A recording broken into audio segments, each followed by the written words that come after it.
Hi, hello. Sobrang init ito sa amin kaya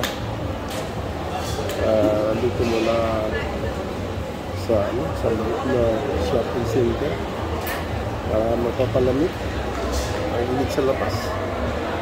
So, mag-smoothie muna tayo. Ito, subukan po natin to. Tawag ko dito ay mango moncha smoothie. Ito. Subukan natin. Mukhang masarap. Yan. Ganito pagka malamig kailangan ng ng malamig pag mainit. Yan.